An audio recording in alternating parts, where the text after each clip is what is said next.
இப்போது தங்கராஜ் ரேவதி மேலே பயங்கர கோவத்தில் இருக்கார். ரூமுக்கு போன உடனே எவ்வளவு தைரியம் இருந்தால் என்னோட அம்மா கிட்ட என்னை பற்றி தப்பாக சொல்லி என்னோட அம்மாவை அழ வச்சுருப்பேன். அதோட பயம் கொஞ்சம் கூட இல்லாமல் இங்கே வந்து எவ்வளோ தைரியமாக நீ இருக்க அப்படி சொல்லி ரொம்ப கோவப்படுறாரு.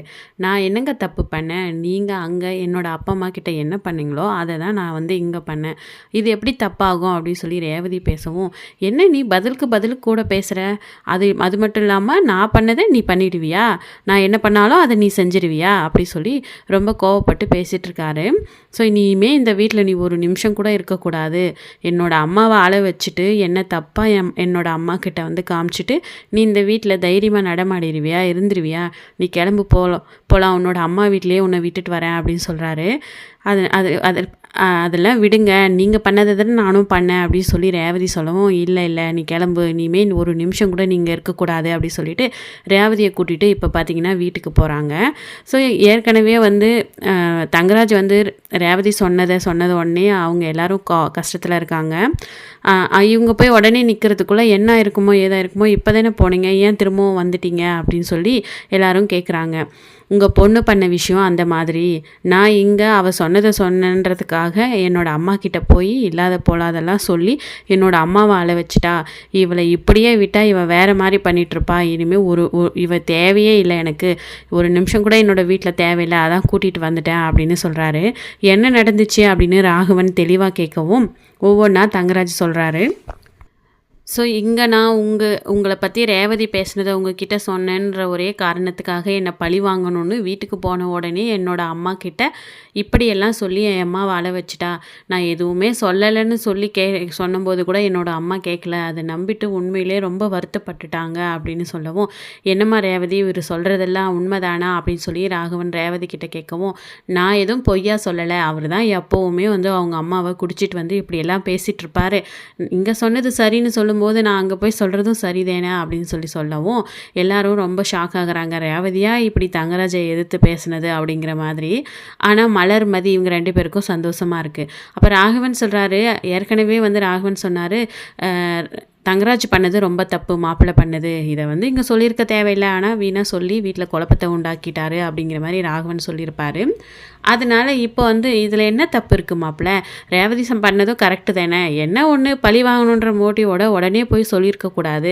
சரி விடு, உங்கள் மேலே அவளுக்கு கோவம் வந்திருக்கு, சொல்லிட்டுருப்பா போல், அதெல்லாம் ஒரு பெரிய விஷயமா எடுத்துகிட்டு என்னோடய பொண்ணு அங்கேருந்து வேறு கூட்டிகிட்டு வந்தீங்களா அப்படின்னு ஒன்று என்னம்மாம்மா பேசிகிட்டு இருக்கீங்க? இந்த மதியை கல்யாணம் பண்ணி வச்சதுலேருந்து எல்லாருக்குமே திமிரு விட்டு போச்சு. இந்த மலரும் வீட்டில் இருக்கிறவங்கள எதிர்த்து பேசுறது, இப்போ ரேவதி எதிர்த்து பேசுகிறா. ஏற்கனவே மதி பண்ணுறது தப்பு, மதியை மாறுன்னு சொல்லிகிட்ருக்கோம், ஆனால் மதி மாறி எல்லாரும் மாறிட்டுருக்காங்க. என்ன நினச்சிட்ருக்காங்க இவங்க? இதை நீங்களும் சரின்றீங்க. எப்போ மாமா இப்படி மாறினீங்க நீங்கள்? இப்போ உங்கள் சின்ன மருமகளுக்கு சப்போர்ட் பண்ணுறீங்க போல இருக்குது அப்படி சொல்லவும், அப்படியெல்லாம் ஒன்றும் இல்லை அப்படின்னு சொல்கிறாங்க. மதி வந்து பேசுகிறாங்க, இப்போ ரேவதி பண்ணதில் என்ன தப்புன்னு சொல்கிறீங்க? இங்கே நீங்கள் அவங்க அப்பா அம்மா கிட்ட வந்து தப்பாக கன்வே பண்ணி சொன்னது மட்டும் இல்லாமல் அவங்கள மன்னிப்பு கேட்க சொன்னீங்க. ஆனால் அவங்களும் அழுந்துக்கிட்டே மன்னிப்பு கேட்டுட்டு போனால் எவ்வளோ மனசுக்கு கஷ்டமாக இருந்துச்சு. அதுவே போய் உங்களுக்கு பண்ணால் அது தப்பா? நீங்கள் இன்னும் எந்த காலத்தில் இருக்கீங்க? நீங்கள் ஏன் இந்த மாதிரிலாம் இருக்கீங்க? நீங்கள் தான் நல்லா இருக்கிறவங்களை எல்லாரையும் வந்து சொல்லி விட்டு மாற்றிட்டுருக்கீங்க அப்படின்னு சொல்லி மதி சொல்லவும், இதை கேட்டு தங்கராஜ் பயங்கரமாக கோவப்படுறாரு. எல்லாம் உன்னால தான், இந்த வீட்டுக்கு உன்னை கல்யாணம் பண்ணி வச்சிருக்கவே கூடாது, உன்னால் எல்லார் வீட்லேயுமே பிரச்சனை. என்னென்னு நீ 2 நாள் எங்கள் வீட்டில் வந்து போனியோ, இவளும் கற்றுக்கிட்டு அவள் இஷ்டத்துக்கு என்னென்னவோ பண்ணிகிட்ருக்கா. பொண்ணுங்கன்னா அடக்கமாக இருக்கணும், வீட்டுக்காரர் என்ன சொன்னாலும் அது சரின்னு சொல்லி கேட்கணும். அதை விட்டுட்டு நாங்கள் பண்ணுறதெல்லாம் நீங்கள் பண்ணிக்கிட்டு இருந்தால் குடும்பம் ஒன்றா இருக்குமா அப்படின்னு சொல்கிறாரு. ஏன் அதை நீங்கள் பண்ணிட்டு போக மாட்டீங்க? ரேவதி நாம் பண்ணால் அதனால் ரேவதியும் பண்ணிட்டா அப்படின்னு சொல்லி அதை விட்டுருந்தா இதோட முடிஞ்சிருக்கும். அதை விட்டுட்டு அவள் பண்ணிட்டா அப்படின்னு சொல்லிட்டு அங்கேருந்து திரும்ப உங்கள் வீட்டுக்கே போன்னு கூட்டிகிட்டு வந்திருக்கீங்க. நீங்கள் பண்ணுறதெல்லாம் சரியா அப்படின்னு சொல்லி மதி கேட்டுட்ருக்காங்க. உடனே ராஜலக்ஷ்மி ட்ராமா போட ஆரம்பிச்சிட்டாங்க. எல்லாமே இந்த மதியால் தான். மதி பண்ணுறத பார்த்து தான் வீட்டில் இருக்கிற ஒவ்வொருத்தராக பேச ஆரம்பித்து வீட்டில் ஒவ்வொரு வீட்லேயா பிரச்சனை. இவன் 2 நாள் போய் தங்கிட்டு வந்து அங்கே என் பொண்ணோட வீட்லேயும் பிரச்சனை. அவன் நல்லா இருந்ததும் இவளுக்கு பிடிக்கல, எல்லாம் இவளால் தான் அப்படிங்கிற மாதிரி சொல்லவும் எல்லாரும் ரொம்பவே ஷாக் ஆகுறாங்க. நீங்கள் கொஞ்சம் அமைதியாக இருங்க அப்படின்னு சொல்லி பாக்யராஜ் அவங்க அம்மாவை கண்ட்ரோல் பண்ணுறாங்க. ஆனால் நான் சொல்கிறது கரெக்டு தானே, இப்போ பொண்ணோட வாழ்க்கையே கேள்விக்குறியாக இருக்குது அப்படின்னு சொல்லி அவங்க ஆள ஆரம்பிச்சிட்டாங்க. உங்கள் பொண்ணு இந்த மாதிரியெல்லாம் வாயாடி வாயாடிக்கிட்டு நான் பண்ணுறதுக்கெல்லாம் திருப்பி பண்ணிக்கிட்டு இருந்தா அந்த வீட்டில் வாழ முடியாது, நான் இன்றைக்கி விட்டுட்டு போகிறேன், அவளுக்கு புத்திமல்லி சொல்லி நான் சொல்கிற மாதிரி எல்லாம் கேட்டுக்கிட்டு இருக்கிறதா இருந்தால் அங்கே வர சொல்லுங்கன்னு அப்படி சொல்லி ரேவதியை கொண்டு வந்து விட்டுட்டு தங்கராஜ் அங்கேருந்து போயிட்டாரு. உடனே ராஜலக்ஷ்மி புலம்பி அழுக ஆரம்பிச்சிட்டாங்க. சரி எதுவாக இருந்தாலும் பார்த்துக்கலாம் அப்படின்னு சொல்லிட்டு ராகவன் எல்லாரையும் சமாதானப்படுத்துகிறாரு. மறுநாள் காலையில் எழுந்த உடனே இப்போ வந்து ரேவதி கிட்ட சொல்லிட்டு இருக்காரு, அந்த மாதிரிலாம் நீ பேசாதம்மா, அப்பள என்ன சொல்கிறாரோ அதை கேட்டுக்கிட்டு போ அப்படின்னு சொல்லிட்டு. என்னம்மா நினச்சிட்டு இருக்கீங்க, அவர் என்ன தப்பு பண்ணாலும் நீங்கள் கேட்க மாட்டிங்களா, இது ஒரு சின்ன விஷயம், அவர் இங்கே பண்ண ட்ராமாவை நான் அங்கே போய் பண்ணது ஒரு குத்தன்னு சொல்லி அவர் கொண்டு வந்து இங்கே விட்டுட்டு போகிறாரு, அவர் சொல்கிற மாதிரி கேட்டுக்கிட்டு இருன்னு சொல்கிறீங்க, என்ன வேணால் சொல்லுவாங்க, நாங்கள் கேட்டுக்கிட்டு இருக்க முடியுமா அப்படின்னு சொல்லவும் தன்னோட பொண்ணுக்கு அந்த பிரச்சனை வருது அப்படின்னு உடனே ராகவன் ராஜலக்ஷ்மி இவங்களுக்கெல்லாம் ரொம்ப கஷ்டமாக இருக்குது. அதுவே மதியை திட்டி அவங்க வீட்டுக்கு அனுப்பும்போது அது அவங்களுக்கு பெருசாக தெரியல. இப்போது மதி பார்த்திங்கன்னா மறுநாள் காலையில் எந்திரிச்ச உடனே அவங்களோட வேலை போனது என்ன காரணம் அப்படின்னு தெரிஞ்சுக்கணுன்னு சொல்லி ரெடியாகி காலேஜுக்கு கிளம்புறாங்க. ஸோ எங்கே போகிற நீ, வீட்டில் எவ்வளோ பிரச்சனை நடந்துகிட்ருக்கு, மறுநாள் காலையில் எழுந்த உடனே உன் பாட்டுக்கு ரெடியாகி எங்கே கிளம்ப ஆரம்பிச்சிட்டேன், என்ன நினச்சிட்ருக்க அப்படின்னு ராஜலக்ஷ்மி கேட்குறாங்க. நான் காலேஜ் வரையும் போயிட்டு வரேன், என்னோடய வேலை போனதுக்கான காரணத்தை கேட்டுட்டு வரேன் அப்படின்னு சொல்கிறாங்க.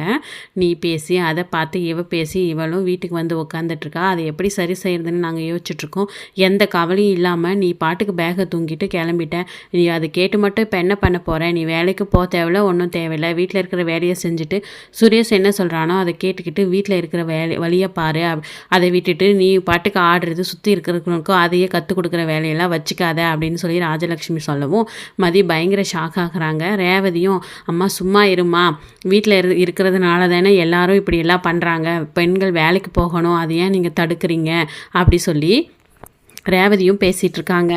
ஸோ இவங்கெல்லாம் வீட்டில் பேசிகிட்டு இருக்க இந்த சமயத்தில் தான் தங்கராஜ் அங்கே வராரு. வந்த உடனே என்ன விஷயம் அப்படின்னு சொல்லி அவர் அங்கே நிற்கவும் மதி வந்து தன்னோட வேலை போனதுக்கான காரணத்தை கண்டுபிடிக்க போகிறதாவும் அதுக்காக கிளம்புனதாகவும் அதனால தான் பிரச்சனை அப்படிங்கிறத அவர் தெரிஞ்சுக்கிறாரு.